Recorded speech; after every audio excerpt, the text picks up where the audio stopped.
اور ان کا وقت مقرر قریب آ جائے گا تو ہم ایک گروہ دابت الارض کا زمین سے نکالیں گے. وہ گروہ متکلمین کا ہوگا جو اسلام کی حمایت میں تمام ادیان باطلہ پر حملہ کرے گا. یعنی وہ علماء ظاہر ہوں گے جن کو علم کلام اور فلسفہ میں ید طولی ہوگا. وہ جا بجا اسلام کی حمایت میں کھڑے ہو جائیں گے اور اسلام کی سچائیوں کو استدلالی طور پر مشارق و مغارب میں پھیلائیں گے. اور اس جگہ اخرجنا کا لفظ اس وجہ سے اختیار کیا کہ آخری زمانہ میں ان کا خروج ہوگا نا حدوث یعنی تخمی طور پر یا کم مقدار کے طور پر. تو پہلے ہی سے تھوڑے بہت ہر یک زمانہ میں وہ پائے جائیں گے، لیکن آخری زمانہ میں بکثرت اور نیز اپنے کمال لائق کے ساتھ پیدا ہوں گے اور حمایت اسلام میں جا بجا واعظین کے منصب پر کھڑے ہو جائیں گے اور شمار میں بہت بڑھ جائیں گے. اور آگے ناظرین اس کا حوالہ بھی لکھا ہوا ہے، ازالہ اوہام روحانی خزائن جلد نمبر 3 صفحہ 369 اور 370. دعوت الارض کے دوسرے معنوں کی تفصیل بیان کرتے ہوئے حضرت مسیح موعود یعنی کہ مرزا غلام احمد قادیانی نے فرمایا، بالآخر میں ایک اور رویا لکھتا ہوں جو طاعون کی نسبت مجھے ہوئی، اور وہ یہ کہ میں نے ایک جانور دیکھا جس کا قد ہاتھی کے قد کے برابر تھا مگر منہ آدمی کے منہ سے ملتا تھا، اور بعض اعضاء دوسرے جانوروں سے مشابہ تھے، اور میں نے دیکھا کہ وہ یوں ہی قدرت کے ہاتھ سے پیدا ہو گیا. اور میں ایک ایسی جگہ پر بیٹھا ہوں جہاں چاروں طرف بن ہیں جن میں بیل، گدے، گھوڑے، کتے، سور، بھیڑیے، اونٹ وغیرہ ایک قسم کے موجود ہیں. اور میرے دل میں ڈالا گیا ہے کہ یہ سب انسان ہیں جو بد عملوں سے ان صورتوں میں ہیں. اور پھر میں نے دیکھا کہ وہ ہاتھی کی زحامت کا جانور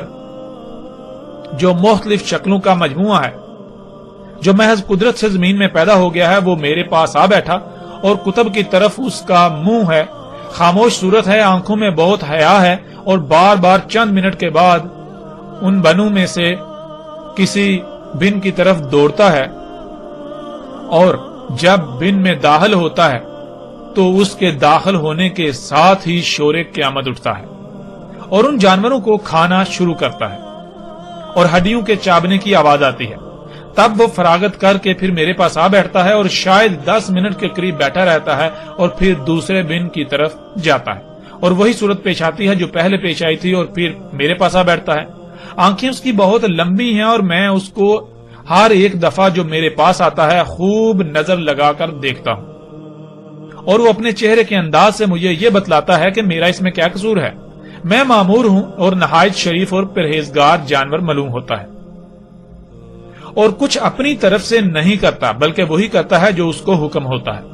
تب میرے دل میں ڈالا گیا کہ یہی طاعون ہے اور یہی وہ دعوت الارض ہے جس کی نسبت قرآن شریف میں وعدہ تھا کہ آخری زمانے میں ہم اس کو نکالیں گے اور وہ لوگوں کو اس لیے کاٹے گا کہ وہ ہمارے نشانوں پر ایمان نہیں لاتے تھے، جیسا کہ اللہ تعالیٰ فرماتا ہے. پھر آگے وہی آیت ہے، اور جب مسیح موعود کے بھیجنے سے خدا کی حجت ان پر پوری ہو جائے گی تو ہم زمین میں سے ایک جانور نکال کھڑا کریں گے، وہ لوگوں کو کاٹے گا اور زخمی کرے گا، اس لیے کہ لوگ خدا کی نشانوں پر ایمان نہیں لائے تھے. اور پھر آگے فرمایا ہے ترجمہ، اس دن ہم ہر ایک امت میں سے اس گروہ کو جمع کریں گے جو ہمارے نشانوں کو جھٹلاتے تھے، اور ان کو ہم جدا جدا جماعتیں بنا دیں گے، یہاں تک کہ جب وہ عدالت میں حاضر کیے جائیں گے تو خدا عز و جل ان کو کہے گا کہ کیا تم نے میرے نشانوں کی بغیر تحقیق کے تکذیب کی؟ یہ تم نے کیا کیا؟ اور ان پر بوجہ ان کے ظالم ہونے کے حجت پوری ہو جائے گی اور وہ بول نہ سکیں گے. اب خلاصہ کلام یہ ہے کہ یہی دعوت الارض ہے جو ان آیات میں مذکور ہے، جس کا مسیح موعود کے زمانہ میں ظاہر ہونا ابتدا سے مقرر ہے. یہی وہ مختلف صورتوں کا جانور ہے جو مجھے عالم کشف نظر آیا اور دل میں ڈالا گیا کہ یہ طاعون کا کیڑا ہے، اور خدا تعالیٰ نے اس کا نام دعوت الارض رکھا کیونکہ زمین کے کیڑوں میں سے ہی یہ بیماری پیدا ہوتی ہے. اسی لیے پہلے چوہوں پر اس کا اثر ہوتا ہے اور مختلف صورتوں میں ظاہر ہوتی ہے، اور جیسا کہ انسان کو ایسا ہی ہر ایک جانور کو یہ بیماری ہو سکتی ہے. اسی لیے کشفی عالم میں اس کی مختلف شکلیں نظر آئیں اور اس بیان پر کہ دعوت الارض در حقیقت مادہ طاعون کا نام ہے. جس سے طاعون پیدا ہوتی ہے، مفصلہ ذیل قرائن اور دلائل ہیں۔ اول یہ کہ دعوت الارض کے ساتھ عذاب کا ذکر ہے، جیسا کہ اللہ تعالیٰ فرماتا ہے، یعنی جب ان پر آسمانی نشانوں اور عقلی دلائل کے ساتھ حجت پوری ہو جائے گی تب دعوت الارض زمین سے نکالا جائے گا۔ اب ظاہر ہے کہ دعوت الارض عذاب کے موقع پر زمین سے نکالا جائے گا، نہ یہ کہ یوں ہی بیہودہ طور پر ظاہر ہوگا جس کا نہ کچھ نفع نہ نقصان۔ اور اگر کہو کہ طاعون تو ایک مرض ہے مگر دعوت الارض لغوی معنوں کی روح سے ایک کیڑا ہونا چاہیے جو زمین میں سے نکلے، اس کا جواب یہ ہے کہ حال کی تحقیقات سے یہی ثابت ہوا ہے کہ طاعون کو پیدا کرنے والا وہی ایک کیڑا ہے جو زمین میں سے نکلتا ہے، بلکہ ٹیکا لگانے کے لیے وہی کیڑے جمع کیے جاتے ہیں اور ان کا عرق نکالا جاتا ہے، اور خود دبین سے ثابت ہوتا ہے کہ ان کی شکل یوں ہے، یعنی باشکل دو نقطہ۔ گویا آسمان پر بھی نشان کسوف و حسوف دو کے رنگ میں ظاہر ہوا اور ایسا ہی زمین میں۔ آگے نمبر 2، دوسرا قرینہ یہ ہے کہ قرآن شریف کے بعض مقامات بعض کی تفسیر ہیں، اور ہم دیکھتے ہیں کہ قرآن شریف میں جہاں کہیں یہ لفظ مرکب آیا ہے اس سے مراد کیڑا لیا گیا ہے، مثلاً یہ آیت فلما قضینا، یعنی ہم نے سلیمان پر جب موت کا حکم جاری کیا تو جنات کو کسی نے ان کے مرنے کا پتہ نہ دیا مگر گن کے کیڑے نے کہ جو سلیمان کے عصا کو کھاتا تھا۔ اب دیکھو اس جگہ بھی ایک کیڑے کا نام دابۃ الارض رکھا گیا، بس اس سے زیادہ دعوت الارض کے اصلی معنوں کی دریافت کے لیے اور کیا شہادت ہوگی کہ خود قرآن شریف نے اپنے دوسرے مقام میں دعوت الارض کے معنی کیڑا کیا ہے، سو قرآن کے برخلاف اس کے معنی کرنا بھی تحریف اور الحاد اور دجل ہے۔ نمبر 3، تیسرا قرینہ یہ ہے کہ آیت میں صریح معلوم ہوتا ہے کہ خدا کے نشانوں کی تکذیب کے وقت میں کوئی امام الوقت موجود ہونا چاہیے، کیونکہ واقع القول علیہم کا فکرہ یہی ہے کہ اتمام حجت کے بعد یہ عذاب ہو، اور یہ تو متفق علیہ عقیدہ ہے کہ خروج دعوت الارض آخری زمانہ میں ہوگا جبکہ مسیح موعود ظاہر ہوگا تاکہ خدا کی حجت دنیا پر پوری کرے۔ بس ایک مصنف کو یہ بات جلد تر سمجھ آ سکتی ہے کہ جب ایک شخص موجود ہے جو مسیح موعود ہونے کا دعویٰ کرتا ہے اور آسمان اور زمین میں بہت سے نشان اس کے ظاہر ہو چکے ہیں، تو اب بلا شبہ دعوت الارض یہی طاعون ہے جس کا مسیح کے زمانہ میں ظاہر ہونا ضروری تھا، اور چونکہ یاجوج ماجوج موجود ہے اور من کل حدم ینسلون کی پیشین گوئی تمام دنیا میں پوری ہو رہی ہے اور دجالی فتنے بھی انتہا تک پہنچ گئے ہیں اور پیش گوئی یترکن الکلاس فلا یسی علیہا بھی بخوبی ظاہر ہو چکی ہے، اور شراب اور زنا اور جھوٹ کی بھی کثرت ہو گئی ہے، اور مسلمانوں میں یہودیت کی فطرت بھی جوش مار رہی ہے، تو صرف ایک بات باقی تھی جو دعوت الارض زمین سے نکلے، سو وہ بھی نکل آیا۔ اس بات پر جگرنا جہالت ہے کہ حدیث سے معلوم ہوتا ہے کہ فلاں جگہ پھٹے گی اور دعوت الارض وہاں سے سر نکالے گا، پھر تمام دنیا میں چکر مارے گا، کیونکہ اکثر پیش گوئیوں پر استعارات کا رنگ غالب ہوتا ہے۔ جب ایک بات کی حقیقت کھل جائے تو ایسے اوہام باطلہ کے ساتھ حقیقت کو چھوڑنا کمال جہالت ہے، اسی عادت سے بدبخت یہودی قبول حق سے محروم رہ گئے۔ ناظرین، آپ نے اپنی آنکھوں سے دیکھ لیا اور اپنے کانوں سے سن لیا کہ غلام احمد قادیانی نے دعوت الارض کسے کہا۔ غلام احمد قادیانی نے نہ صرف دعوت الارض مسلمانوں کے مذہبی علماء کو کہا، بلکہ دعوت الارض کہا اس نے کہ ایک کیڑا ہے جس کی وجہ سے طاعون پیدا ہوتا ہے، اور وہ اس نے کہا کہ وہ اس کی زندگی میں ہو چکا، یعنی وہ بھی اس کی زندگی میں نکل چکا۔ اور پھر وہ یہی کہہ رہا ہے کہ جب دعوت الارض نکل چکا تو پھر ظاہر ہے مسیح موعود وہی ہے، یعنی کہ اس کے مسیح موعود ہونے کی یہ نشانی ہے۔ اب ناظرین، غلام احمد قادیانی کا یہ دعویٰ بالکل واضح ہے کہ اس کے الفاظ میں یہ بات بالکل واضح موجود ہے کہ اگر کوئی یہ ثابت کر دے کہ جسے وہ دعوت الارض کہہ رہا ہے وہ دعوت الارض نہیں ہے تو پھر بلا شک و شبہ غلام احمد قادیانی بھی مسیح موعود نہیں ہو سکتا، وہ مہدی، وہ نبی، وہ رسول نہیں ہو سکتا، وہ پھر اپنے دعوے میں جھوٹا ہے، کذاب ہے۔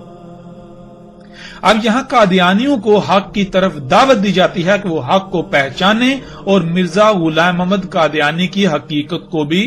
پہچانے۔ مرزا غلام احمد قادیانی نے دعویٰ کہا مسلمانوں کے مذہبی علماء کو، مرزا غلام احمد قادیانی نے دعویٰ کہا طاعون کے کیڑے کو، اور باقاعدہ اس کی شکل بھی بتائی، اور یہاں تک کہا کہ وہ نکل چکا، اور الحمدللہ ثم الحمدللہ دعوت الارض کیا ہے ہم نے آپ پر کھول کھول کر واضح کر دیا. اور جیسے ہی ہم آگے بڑھیں گے تو محمد علیہ السلام کے الفاظ کی روشنی میں بھی دعوت الارض کی اس طرح کھل کر وضاحت ہوگی کہ دنیا کی کوئی طاقت اس کا رد نہیں کر سکتی، اسے غلط ثابت نہیں کر سکتی. اب قادیانیوں کو ہم چیلنج کرتے ہیں کہ غلام احمد قادیانی اس بنیاد پر، اس نقطے پر بھی بالکل کذاب ثابت ہو چکا. غلام احمد قادیانی جھوٹا ثابت ہو چکا. اب اگر قادیانی جو کہ خود کو احمدی کہتے ہیں، اگر وہ سچے ہیں اپنے دعوے میں، اگر وہ حق پر ہیں، تو انہیں ہمارے دعوے کو غلط ثابت کرنا ہوگا. ہم نے بالکل واضح کر دیا کہ دعوت الارض کیا ہے، اور ہم نے غلام احمد قادیانی کو بالکل 1 نمبر کا جھوٹا ثابت کر دیا. اس کے باوجود اگر قادیانی یہ سمجھتے ہیں، وہ یہ کہتے ہیں کہ نہیں غلام احمد قادیانی سچا تھا، وہ مسیح موعود تھا، وہ کہتے ہیں کہ ہم حق پر ہیں، تو قادیانیوں کو بھی باقی تمام فرقوں گروہوں کے ساتھ ساتھ کھلم کھلا چیلنج ہے. ہم نے یہ بالکل واضح 2 ٹوک ہر لحاظ سے کھول کھول کر ثابت کر دیا کہ قادیانی احمدی بالکل باطل، بے بنیاد، اور غلام احمد قادیانی جھوٹا کذاب تھا. یہ ثابت ہو چکا. اور ہم پھر یہ چیلنج کرتے ہیں قادیانیوں کو کہ وہ اگر اپنے آپ کو حق پر سمجھتے ہیں، غلام احمد قادیانی کو سچا سمجھتے ہیں، تو انہیں ہمیں غلط ثابت کرنا ہوگا اور اپنے رسول کو سچا ثابت کرنا ہوگا، غلام احمد قادیانی کو سچا ثابت کرنا ہوگا. ورنہ اگر وہ ناکام ہوتے ہیں، جو کہ ان کا مقدر ہے، قدر میں لکھا جا چکا، تو انہیں ان کی بھلائی، ان کا فائدہ، ان کا نفع اسی میں ہے،